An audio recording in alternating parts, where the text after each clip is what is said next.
Hello and welcome to अपनी पाठशाला। अपनी पाठशाला में मैं संजीव कुमार आप सभी प्यारे प्यारे छात्रों का स्वागत करता हूं। पिछले क्लास में हमने क्लास 10th के इंग्लिश रीडर का पहला चैप्टर जनवरी नाइट का पहला पार्ट पढ़ा था, जिसमें हमने हल्कू और मुन्नी के बीच जो कन्वर्सेशन हुई थी, उनकी जो इकोनॉमिकल कंडीशन थी, आर्थिक स्थिति थी, उसके बारे में जाना था। और आज इस क्लास में हम पढ़ेंगे पार्ट 2, जिसमें हम हल्कू और उसका जो पेट है जबरा, उस जबरा के बारे में हम लोग उन दोनों के बीच के कन्वर्सेशन और उसके संबंध के बारे में जानेंगे। तो चलिए शुरू करते हैं। शुरू करने से पहले यदि आप चैनल पर नए हैं, यदि आपने अभी तक चैनल को सब्सक्राइब नहीं किया है तो चैनल को सब्सक्राइब कर दे, वीडियो को लाइक और शेयर कर दे। तो चलिए शुरू करते हैं दूसरा पार्ट। चलिए, क्या है कि अ डार्क जनवरी नाइट, यानी एक अंधेरी जनवरी की रात, यानी पूस की रात, जिसका टाइटल भी आपने देखा कि जिस चैप्टर का नाम जनवरी नाइट टाइटल भी है। तो कहता है कि जो एक अंधेरी जनवरी की रात यानी पूस की रात, in the sky even the star seems to be shivering, कह रहा है कि आकाश में जो तारे हैं वो भी प्रतीत हो रहे हैं कि वो कांप रहे हैं। सिवरिंग, सिवरिंग मतलब होता है कांपना, यानी ऐसा प्रतीत हो रहा है कि इस पूस की रात में जो तारे आकाश में है ना, वो भी क्या कर रहे हैं, कांप रहे हैं ठंड के कारण, कड़ाके की ठंड के कारण। At the edge of his field, edge मतलब होता है आपको किनारा, और फील्ड मतलब होता है आपको खेत, यानी खेत के किनारे, underneath the shelter of cane leaves, यानी शेल्टर के नीचे, जो शेल्टर जो है ना, शेल्टर मतलब होता है आवास, उस आवास के नीचे जो किससे से बना हुआ था, केन लीव्स का बना हुआ था, यानी गन्ने के पत्तों, केन मतलब होता है गन्ना और लीव मतलब होता है पत्ती, यानी गन्ने के पत्तियों से वो जो आवास बना हुआ था, उस आवास के नीचे हल्कू लेज ऑन अ बम्बू कॉट, ठीक ना। तो उस आवास में उस शेल्टर के नीचे जो है ना, केन लीव्स के नीचे वो क्या था, हल्कू जो था ना, वो लेटा हुआ था ऑन ए बम्बू कॉट मतलब होता है चारपाई, यानी बांस के बने एक चारपाई पे वो लेटा हुआ था। Wrapped up in his old burlap shawl. अब कहता है कि वो अपने आप को लपेटे हुए था बर्लप सॉल से। बर्लप मतलब होता है पुराना, फटा पुराना, ठीक ना। तो वो अपने फटे पुराने सॉल से अपने आप को लपेटे हुए था, और एंड शिवरिंग, और वो कांप रहा था, यानी ठंड से वो कांप रहा था। अंडरनीथ द कॉट, और उस कॉट के नीचे, उस चारपाई के नीचे, हिज फ्रेंड, उसका जो दोस्त था जबरा, वो लेटा हुआ था, यानी जबरा जो उसका पेट था, उसका कुत्ता था, उसके चारपाई के नीचे लेटा हुआ था। वाज विम्परिंग, और वो क्या कर रहा था, विम्परिंग कर रहा था। विम्परिंग मतलब जब कुत्ता एक तरह की आवाज़ निकालता है, रोने की आवाज़ जो निकालता है ना, उसको विम्परिंग कहते हैं। तो वो चारपाई के नीचे लेटा हुआ था और विम्परिंग कर रहा था, with his muzzles pressed into his belly, और अपने मजल्स को, मजल मतलब होता है आपको थुथुन, ये कुत्ते का जो थुथुन होता है ना, उसको हम लोग मजल बोलते हैं, ठीक ना। तो अपने मजल को अपने बेली में, अपने पेट में प्रेस कर रहा था, दाब रहा था, और विम्परिंग कर रहा था, ठीक ना, रो रहा था। Neither of them was able to sleep, और उन दोनों में से कोई भी सो नहीं पा रहा था, ना ही वो उसका कुत्ता सो पा रहा था जबरा, और ना ही हल्कू सो पा रहा था, इतनी कड़ाके की ठंड थी। आगे बढ़ेंगे, अगला कहता है हल्कू कर्ल्ड अप ड्राइंग हिज नी क्लोज अगेंस्ट हिज सीन। कहता है हल्कू कर्ल्ड अप ड्राइंग हिज नी, यानी हल्कू जो है ना, अपने घुटने को मोड़ लेता है, सिकोड़ लेता है, और क्लोज अगेंस्ट हिज नी, और अपने चीन के नज़दीक, अपने चीन मतलब क्या होता है, दाढ़ी, अपने दाढ़ी के नज़दीक वो अपने घुटने को ले जाता है और अपने आप को सिकोड़ लेता है, ठीक ना। एंड सेड, और कहता है कोल्ड जबरा, बहुत ठंड है Jabra. Did not I tell you, मैंने कहा था ना, इन द हाउस, घर में ही कहा था तुमको, कि you could lie in the paddy straw, कि तुम इस पैडी के स्ट्रॉ पर, पैडी स्ट्रॉ मतलब हो गया पुआल, यानी कहने का मतलब धान का जो डंठल होता है, ठीक ना, वो डंठल की बात कर रहा है। तो मैंने कहा था तुमको कि जो इस धान के डंठल पे तुम घर पे ही सो जाओ, मैंने कहा था ना तुमको, कुत्ते से कह रहा है खेत में, ठीक है। So why did you come out here, इसलिए तुम यहाँ पे क्या करने आए हो, किस लिए आए हो। Now we will have to bear the cold, अब आए हो तो अब इस कड़ाके की ठंड को तुम झेलो।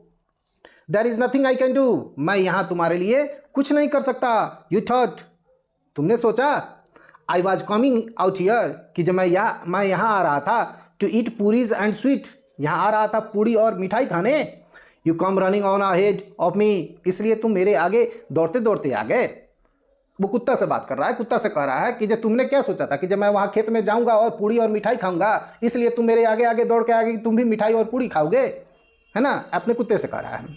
You can moan all you want, अब मौन का मतलब होता है, कराहना। नाउ यू कैन मॉन, यानी अब तुम आए हो तब इस ठंड से तुम करा हो ऑल यू वांट, जो कि तुम चाहते थे, जो तुम चाहते थे अब कराना तो तुम कराओ। ठीक है, आगे बढ़ेंगे। अगला कहता है कि Jabra wagged his tail without getting up. अब कहता है कि जबरा जो है ना वो अपने पूंछ को बिना उठे हिला रहा था। वैग्ड मतलब होता है हिलाना, वैग्ड मतलब हिलाना।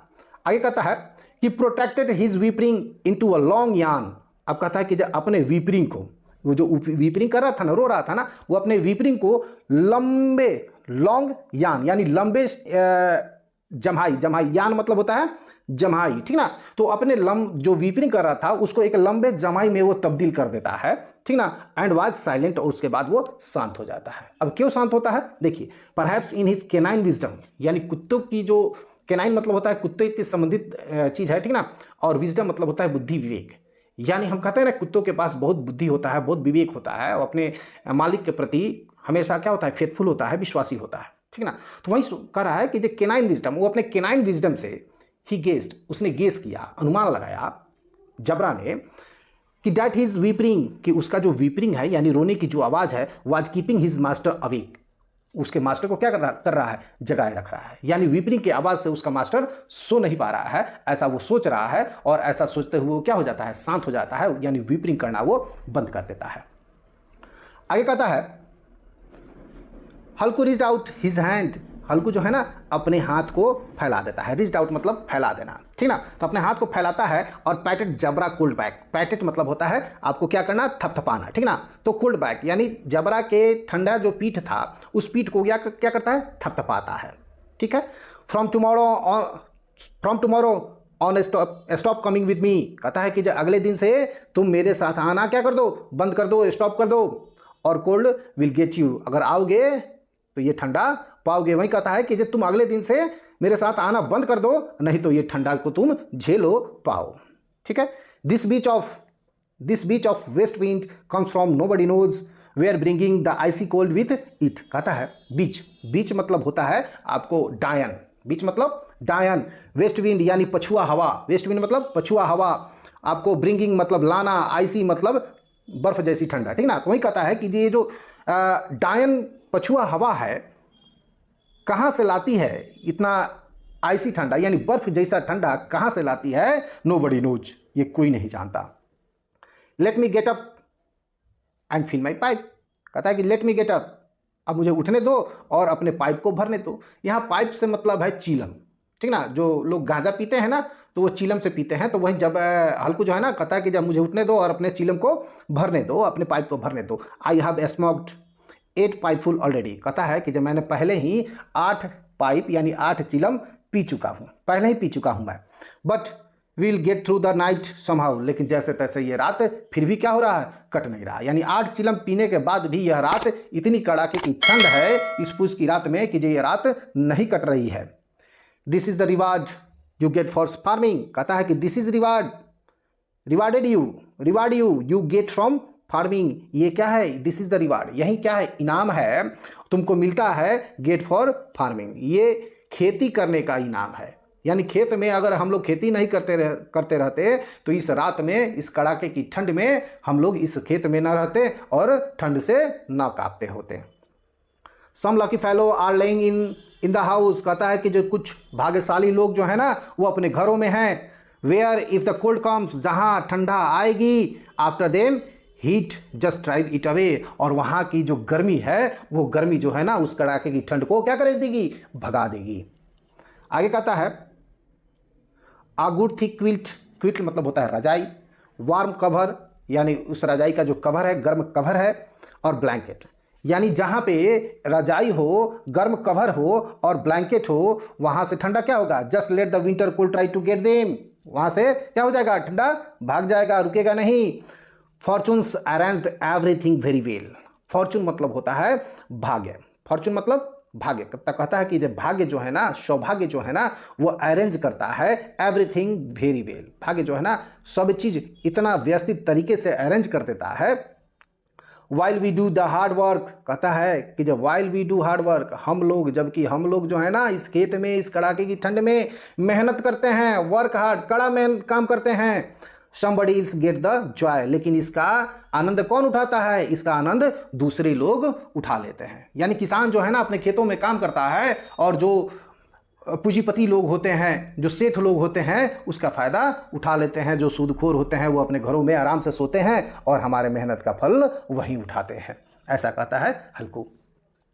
आगे है ही गॉट अप टुक सम एम्बर्स। एम्बर्स का मतलब होता है आपको अंगार, यानी आग का जो ये गोला है ना उसको अंगार कहता है। तो वही कहता है कि टुक अप सम एम्बर्स, वो कुछ एम्बर्स उठाता है फ्रॉम द पीट, पीट से। यानी पीट करने का मतलब जैसे हम लोग आग लगाते हैं ना, क्या बोलते हैं उसको, क्या कहूँ, जब कुछ कुछ रख कर और आग लगाते हैं तो एक गड्ढा बन जाता है, उस गड्ढे में लगाते हैं ना, तो उस गड्ढे से एम्बर्स निकालता है, अंगार निकालता है एंड फिल हिज पाइप, और अपने पाइप को भरता है। तब तक क्या होता है कि जबरा गॉट अप टू, और जबरा भी जग जाता है। ठीक है, आगे बढ़ेंगे। स्मोकिंग हल्कू सेज, हल्कू जो है ना अब वो स्मोकिंग कर रहा है और कह रहा है if you smoke the colds just a bat, यानी इस कड़ाका की ठंड में स्मोकिंग करना, धूम्रपान करना बहुत ही बुरा है। But at least you feel like feel a little better, कहता है कि लेकिन तुम कुछ अच्छा महसूस करते हो, आप अच्छा महसूस करते हो इससे, इसके कारण मैं पी रहा हूँ। अदरवाइज इस कड़ाके की ठंड में स्मोकिंग करना बहुत ही स्वास्थ्य के लिए हानिकारक है। आगे कहता है कि Jabra looked at him with eyes overflowing with love, कहते हैं कि जबरा जो है ना वो अपने मालिक की तरफ देखता है विथ आइज, अपने आंखों से, ओवरफ्लोइंग विथ लव यानी अपने प्यार भरी आंखों से, यानी उसके आंख में क्या हो रहा था, अपने मालिक के प्रति प्यार उमड़ रहा था और उसी आंखों से अपने मालिक को वो देखता है। ठीक है, और कहता है you have to put up with just one more cold night. अब जो है ना हल्कू है, कहता है अपने जबरा से, कहता है कि you have to put up with just one more cold night, कहता है कि इस कड़ाके की ठंड में बस आज की रात तुम झेल जाओ, बर्दाश्त कर लो। Tomorrow I will spread some straw, मैं तुम्हारे लिए कल क्या करूँगा, कुछ स्ट्रॉ जो है ना, वो डंठल जो है ना पैडी का, वो मैं बिछा दूंगा। When you bed down in that you want feel the cold, यदि तुम्हारा बेड जब लग जाएगा तो तुमको ठंड की अनुभूति नहीं होगी, ठंड तुमको महसूस नहीं होगा। जबरा पुट हिज पॉज, देखिए यहाँ पे पॉज मतलब होता है पंजा, पॉज मतलब पंजा होता है, ठीक ना। तो वही कहता है जबरा पुट हिज पॉज ऑन हल्कूज नीज। अब जबरा जो है ना अपने पंजे को क्या करता है, हल्कू के नी पे यानी हल्कू के घुटने पे रख देता है, and brought his mussels close, और अपने थुथुन को उसके नज़दीक ले जाता है, अपने थुथने को उसके नज़दीक ले जाता है। जब ऐसा वो करता है तो हल्कू फेल्ट हिज वार्म ब्रेथ, तो हल्कू जो है ना उसकी गर्म सांसों को महसूस करता है। कौन, हल्कू। आगे कहता है कि आफ्टर ही फिनिश्ड स्मोकिंग समाप्त करने के बाद, यानी धूम्रपान समाप्त करने के बाद, हल्कू ले डाउन, हल्कू जो है ना वो सो जाता है, लेट जाता है, and made up his mind, और अपने दिमाग को तैयार करता है किस चीज़ के लिए, कि however things were we would sleep now, कि मैं जैसे भी हो अब क्या करूँगा, अब मैं जगूंगा नहीं, सो जाऊँगा, ठंड लगे या कुछ भी लगे अब मैं सो जाऊँगा, कुछ नहीं करूँगा, ठीक ना। ऐसा वो सोचता है, अपने दिमाग को तैयार करता है कि जब मुझे सोना है। But in only 1 minute his heart began to pound, लेकिन एक ही मिनट के बाद, जब वो सोता है उसके एक ही मिनट के बाद his heart began to pound मतलब होता है तेजी से धड़कना, उसका जो दिल है ना वो तेजी से धड़कने लगता है ठंड के कारण। He turn from side to side, वो करवटें बदल रहा है, इस साइड से दूसरे साइड से पहले साइड, ऐसा वो करवट बदलने लगता है। But like some kind of witch cold weather continue to torment him. अब यहाँ एक शब्द आ रहा है आपको टॉर्मेंट, ठीक है। तो टॉर्मेंट मतलब होता है आपको कष्ट देना, टॉर्मेंट मतलब होता है कष्ट देना, ठीक है, पीड़ा देना। तो ये कहता है कि like some kind of witch, एक डायन की तरह ये कोल्ड वेदर जो है ना, ठंडा मौसम जो है ना, ये लगातार क्या कर रहा है, टॉर्मेंट हिम, उसको कष्ट दे रहा है, उसको पीड़ा दे रहा है। आगे बढ़ेंगे, आगे कहता है कि he would no longer bear it, he gently picked Jabra up, कहता है कि जो ज़्यादा समय तक उस ठंड को सहन नहीं कर पाता है, कौन, Halku. And he gently picked Jabra up, और जबरा को क्या करता है, उठा लेता है, एंड पैटिंग हिज हेड, और उसके सर को सहलाने लगता है, and got him to fall asleep in his lap, और उसको अपने गोदी में, लैप मतलब होता है गोदी, लैप मतलब गोदी, अपने गोदी में बैठा लेता है और उसको सुलाने का प्रयास करता है। The dog's body gave off some kind of stink. और कुत्ते का जो शरीर है ना वो स्टिंक मतलब होता है एक प्रकार की बदबू होती है, दुर्गंध होती है जो कुत्ते के शरीर से आती है, ठीक ना। तो ये कहता है कि उसके शरीर से एक प्रकार की दुर्गंध आ रही थी, but Halku hanging him tight. उस दुर्गंध आने के बावजूद भी हल्कू जो क्या करता है, जबरा को जोर से अपने बाहों में, हगिंग मतलब बाहों में जकड़ लेना, ठीक ना। तो अपने बाहों में क्या करता है, टाइट, बहुत ही जबरदस्त अपने को बांध लेता है, ठीक ना, उसको अपने बाहों में ले लेता है। एंड एक्सपीरियंस्ड अ हैप्पीनेस, और खुशी का वो अनुभव करता है। एक्सपीरियंस मतलब अनुभव करता है, ठीक ना। He had not felt for month, जिस खुशी की अनुभूति उसको महीनों से नहीं हुई थी, उस खुशी की अनुभूति जबरा को गले लगाकर उसको हो रही थी उस वक्त। Jabra probably thought he was in heaven, Jabra शायद यह सोच रहा था कि जो वो स्वर्ग में है, यानी अपने मालिक के बाहों में जब वो था तो उसको ऐसा एहसास हो रहा था कि जो वो स्वर्ग में है। एंड इन हल्कूज इनोसेंट हार्ट, और कहता है कि इन हल्कू इनोसेंट हार्ट, हल्कू के निर्दोष हृदय में, दिल में, there was no resentment of his smell. अब यहाँ देखिए रिसेंटमेंट मतलब होता है क्रोध, नाराजगी, ठीक ना। कहता है कि जो हल्कू के जो निर्दोष दिल था, उस दिल में उस स्मेल के प्रति, यानी उस दुर्गंध, कुत्ते के शरीर से जो बदबू आ रही थी, उस बदबू के प्रति किसी भी प्रकार का क्रोध, किसी प्रकार की नाराजगी नहीं थी उसके इनोसेंट हार्ट में, उसके निर्दोष दिल में, ठीक है। ही इम्ब्रास्ड हिम, वो उसको गले लगा लेता है with the very same affection he would have felt for brothers and a friend. यानी जब कोई एक अपने दोस्त को या अपने भाई को जब गले लगाता है, जिस अनुभूति से, जिस स्नेह से, जिस प्यार से वो गले लगाता है, उसकी ठीक वैसे ही अनुभूति कर रहा था कौन, हल्कू, अपने कुत्ते जबरे को गले लगाकर। आगे कहता है he was not crippled by a poverty. Crippled मतलब होता है पंगु बनाना, क्रिपल्ड मतलब पंगु बनाना, प्रोवर्टी मतलब गरीब। कहता है कि वो अपने गरीबी से क्रिपल्ड नहीं था, पंगु नहीं था। Which had reduce him to this state at present, और वो जो पंगु था, ठीक ना, तो वो आज जो है ना इस स्थिति में वो क्या कर रहा था, वो पंगुपन उसका क्या कर रहा था, रिड्यूस हो रहा था, कम हो रहा था, ठीक है। Rather it was thou this singular friendship had opened all the doors to his heart, brilliantly illuminated every atom of it।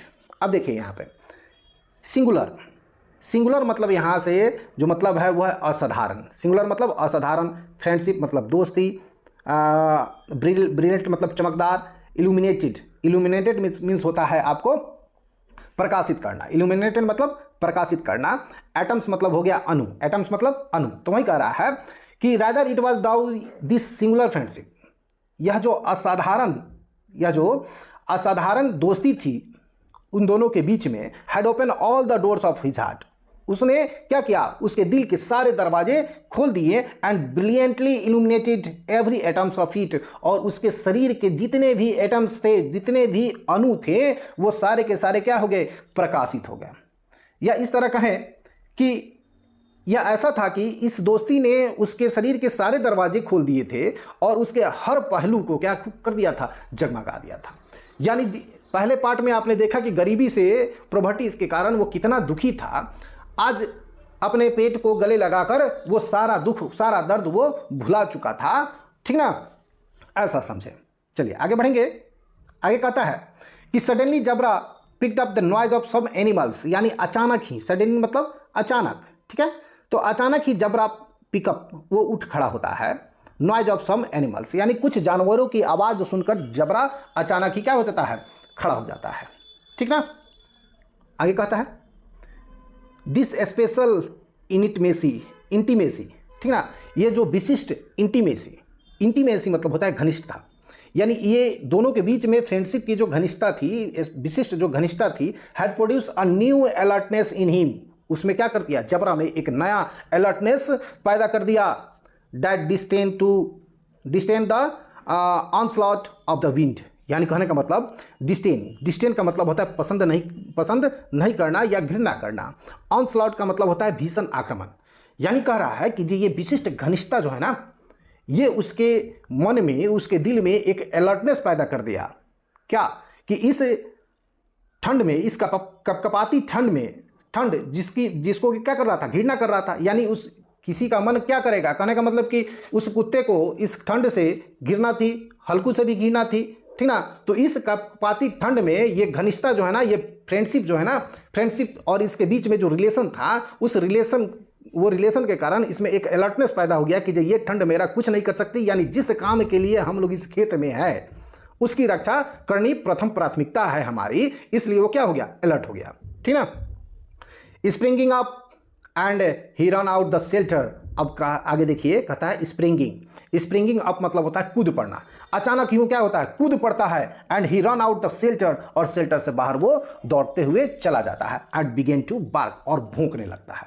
यानी उसके खेतों में दूसरे जानवर आ गए थे, जिसके कारण उन जानवरों को भगाना जरूरी था, क्योंकि फसल वो बर्बाद कर देते, इसलिए वो जाकर इस कड़कड़ाती ठंड से घृणा करने के बावजूद भी वो कड़ाके की ठंड में दौड़ के जाता है और भौंकने लगता है। Halku whistled and called him several times. Halku जो ना विसिल्ड करता है, यानी सीटी बजाता है। विसिल्ड मतलब विसिल मारना, सीटी बजाना, ठीक ना। And called him several times, और उसको कई बार बुलाता है, but Jabra would not come back to him, लेकिन जबरा जो है ना उसके पास वापस लौट के नहीं आता है। ही वेंट ऑन बार्किंग, वो भौंके जा रहा है, while he run around through the furrow मतलब हो गया कि जो हल से जो खेत के बीच में निशान बनाया जाता है, ठीक ना, जैसे फार से जब खेत की जुताई होती है, फार से तो नहीं, बीच में एक गड्ढा जैसा बन जाता है, तो उसी को कहते हैं फॉरो। तो वही कहता है ही run around through the furrow, वो फॉरो के बीच में से वो दौड़े जा रहा था और भौंके जा रहा था। कौन, जबरा, ऑफ द फील्ड, यानी खेत के बीच में, ठीक है। आगे बढ़ेंगे। He would come back for a moment, कुछ पल के लिए वो वापस आता है अपने मालिक के पास। Then dash off again it at once, कहता है डैश ऑफ का मतलब होता है तेजी से दौड़ना। कुछ पल के लिए अपने मालिक के पास वापस आता है, and then dash off again at once, और फिर तेजी से दौड़कर चला जाता है। द सेंस ऑफ ड्यूटी, यानी उसके जो कर्तव्य हैं, ठीक है। क्या कहता है कि the sense of duty had taken possessions of him as though it were desire. कहता है कि सेंस ऑफ ड्यूटी यानी उसके कर्तव्य के प्रति उसकी जवाबदेही जो थी ना, वो अधिकार का रूप ले लिया था, जबकि यह उसकी इच्छा पर निर्भर था। कहने का मतलब कि जो सेंस ऑफ ड्यूटी यानी उसका जो कर्तव्य था, ठीक ना, तो कर्तव्य को उसने अधिकार समझ लिया था। ये क्यों ऐसा हुआ, क्योंकि जबरा जो है ना अपने मालिक से बहुत प्यार करता था हल्कू से, और हल्कू जो है ना जबरा से बहुत प्यार करता था।